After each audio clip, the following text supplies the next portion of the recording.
All India medical students association United से राष्ट्रीय अध्यक्ष भरत बेनीवाला आप सभी को नमस्कार करता हूं, क्रांतिकारी इकबाल पेश करता हूं। जिस प्रकार से कि आप सभी को पता है कि 80-20 का जो इशू था, एम्स के अंदर जो फीमेल और मेल नर्सेज के बीच जो भेदभावपूर्ण रवैया एम्स के डायरेक्टर्स ने और चिकित्सा मंत्री डॉक्टर हर्षवर्धन जी ने अपनाया था, उस फैसले के अगेंस्ट में हमने रेगुलर अपना आंदोलन जारी रख रखा है और उसके अंदर हम लोग अब तक न्यायालय में भी काफ़ी अच्छा पॉजिटिव जीत दर्ज की है और अच्छा रेस्पॉन्स हम लोगों को मिला है।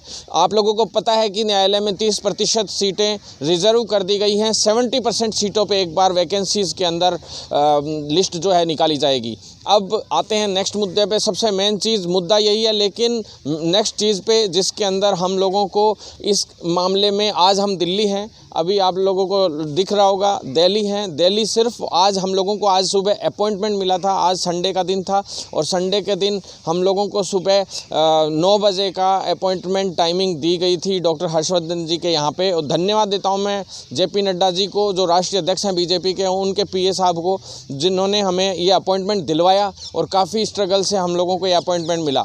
लेकिन साथियों, इस अपॉइंटमेंट मिलने का हमें फ़ायदा नहीं हो पाया, क्योंकि आज क्या है, डॉक्टर हर्षवर्धन जी का के माता जी का आज देहांत हो गया, निधन हो गया। इस वजह से हम लोग उनसे नहीं मिल पाए। कल ही रात को देहांत हुआ है, तो हम लोग नहीं मिल पाए। डॉक्टर हर्षवर्धन जी को वहाँ जाना पड़ गया, इसलिए हम इसके लिए काफ़ी दुखी भी हैं कि भाई हर्षवर्धन जी के माता जी का देहांत हुआ। परंतु हम चाहते हैं डॉक्टर हर्षवर्धन जी से जल्द मिलें और इस विषय पे बहुत ही पॉजिटिव रेस्पॉन्स हम लोगों को मिले। इस मामले का जो बिल्कुल कोई तरीके से भी ये मामला ऐसा नहीं था कि जिसे खड़ा करना चाहिए था सरकार को या डॉक्टर हर्षवर्धन जी को। इस मामले में जल्द से जल्द पूर्व की भांति वैकेंसीज़ हों, जैसे कि पहले हुआ करती थी, या फिर 50-50 सीट्स को डिवाइड करके 50% सीटों को डिवाइड करके इस भर्ती को पूर्ण करवाया जाए। तो एम्स की जितनी भी ये भर्ती हैं, जितनी भी पद हैं, बहुत जल्द साथियों और भी अगली भर्ती भी आने वाली है, उसमें भी हम लोग बहुत जल्द उससे पहले इस नियम को चेंज करवा डालेंगे तो कन्फर्म है। लेकिन इस भर्ती में अभी हम 100% 50-50 तो करवा ही डालेंगे, ये गारंटी है। और आप लोगों का साथ यूँ ही बनाए रखिए 80-20 के इशू में। और मैं चाहता हूं कि पूरे इंडिया से जितने भी जो नर्सेज वगैरह हैं, वो फार्मासिस्ट अदर हैं, जो सब जुड़े हैं, जिससे हम लोग किसी भी मुद्दे पे अगर लड़ाई लड़ें तो आप लोग हमारा हर तरीके से साथ दें। अब इस 80-20 के मुद्दे के लिए जो हमारा संघर्ष का अगला कदम है, वो मुख्य आप लोगों को मैं बता देना चाहता हूँ। 8 का यानी कि पेपर है, परसों 8 तारीख को पेपर है, इसके लिए भर्तियों के लिए एग्ज़ाम है। उस एग्ज़ाम के अंदर हम एक विरोध दर्ज करेंगे। उस विरोध में काली पट्टी बांधकर सभी एग्ज़ाम सेंटर्स पे जो मेल नर्सेज जो अभ्यर्थी हैं वो जाएं और अच्छी तरह से उसका विरोध करें, जिससे डॉक्टर हर्षवर्धन जी तक और हमसे फ़ोटो शेयर करें कि हम लोगों ने काली पट्टी या काली टी-शर्ट या काला कुछ भी पहन के हम गए और हमने इसका विरोध दर्ज किया, और फ़ोटो मुझे भेजें ताकि मैं हर्षवर्धन जी तक उस चीज़ को पहुंचा सकूं। हर एग्ज़ाम सेंटर पे जितने भी अभ्यर्थी हों, सभी के सभी ब्लैक कपड़े पहन के जाएँ या ब्लैक पट्टी बांध के जाएँ, जिससे हम लोग इस विरोध को सरकार को प्रदर्शित कर सकें और डॉक्टर हर्षवर्धन जी तक इसे पहुंचा सकें। इसके बाद मैं आपसे अगली जो इस मामले में जो अगला क्रम है वो मैं आपको बताऊंगा। स्ट्रगल का संघर्ष हमारा जारी रहेगा। इसके बाद आ जाते हैं CHO की कुछ वैकेंसियां, जो हमारी 6310 वैकेंसियां हैं, जिनके लिए हम लगातार संघर्ष कर रहे थे। उस पर हम पॉजिटिवली लड़ाई लड़ी, हम जीते भी, वैकेंसियाँ भी निकलवा लाए। इसमें छोटे मोटे जो संशोधन बाकी हैं, जैसे बॉन्ड पेपर वाला, तो बॉन्ड साथियों 5 साल का है, लेकिन उसके विषय पे कल डॉक्टर नरेश ठकराल जी से परसों हमारी बात होगी।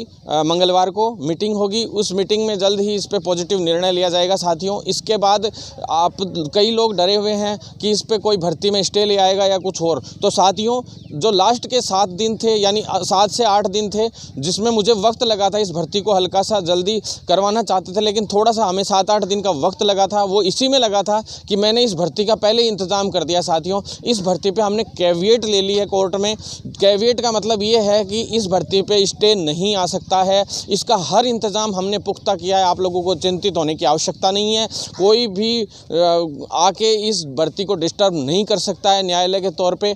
पहले उसके लिए सवाल जवाब करने होंगे और इतने में ये भर्ती निपट जाएगी, क्योंकि अक्टूबर फर्स्ट सेकंड वीक का मैंने आप लोगों को बताया था कि इसका एग्ज़ाम करवा दिया जाएगा और 1 जनवरी से इस वैकेंसी के लिए ईविज़ कोर्स के लिए क्लासेस शुरू हो जाएंगी। वो मान लीजिए ट्रेनिंग की जो हैं वो क्लासेस शुरू हो जाएंगी और बहुत जल्द ये भर्तियाँ पूर्ण करवाएंगे, ये वादा है हमारा। टेंशन लेने की कोई आवश्यकता नहीं है। मैंने सबसे पहले कैविएट के लिए ही इन लोगों से रखा था। साथियों, इसके बाद आते हैं प्रमोट के मुद्दे पे। प्रमोट के मुद्दे पे रेगुलर हमारा संघर्ष लगातार जारी रहा। प्रमोट हम करवा भी लाए सभी को, लेकिन सिर्फ एक ही इशू बना हुआ है कि भाई जो क्लासेस प्रमोट हुए हैं, तो जिन क्लासेस में प्रमोट करके अगली क्लास में भेजा गया है, तो उन क्लासेस में जो एग्ज़ाम्स होने थे बच्चों के, जो नहीं हो पाए, जैसे मार्च से लेके और अब तक काफ़ी एग्ज़ाम्स होने थे लेकिन वो नहीं हो पाए, तो उन एग्ज़ाम्स के अंदर किस तरह से उनके इंटरनल मार्क्स के आधार पे प्रमोट करना है, क्या करना है, क्या नहीं करना है, अब तक सरकार इस मामले में फ़ैसला नहीं ले पाई है। सरकार को कई लोग डिस्टर्ब भी कर रहे हैं इस मामले में,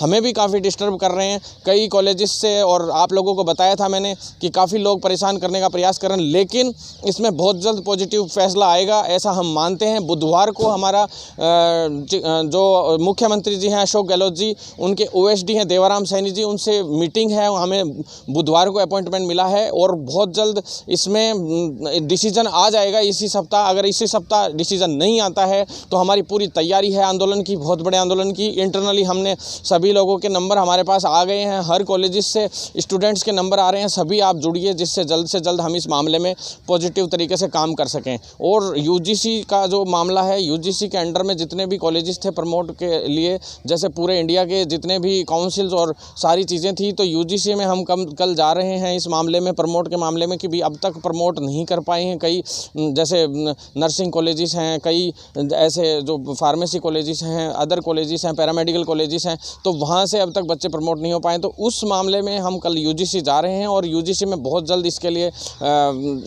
लेटर भिजवाएंगे हम काउंसिल्स में। कल मिलने जा रहे हैं साथियों, कल अभी दिल्ली हैं हम, कल 12-1 बजे तक हम लोग यहाँ से निकलेंगे। उससे पहले यूजीसी में भी हम एक मीटिंग करेंगे, उसके पश्चात ही इस मामले में क्या आगे का मोड़ आता है, क्या आगे चीज़ें आती हैं, वो आप लोगों से शेयर कर दी जाएंगी। धन्यवाद साथियों। भरत बेनीवाल आपका भाई, और आप लोगों से निवेदन करना चाहता हूँ कि यूट्यूब पे चैनल सब्सक्राइब करें और भरत बेनीवाल पेज लाइक करें और ट्विटर पे ज़्यादा से ज़्यादा लोग फॉलो करें, जिससे हम और मजबूत हो सकें। जो लोग जुड़ना चाहते हैं 9309393793 पे अपने नंबर, कॉलेज का नाम और ज़िले का नाम या स्टेट का नाम ज़रूर भेजें।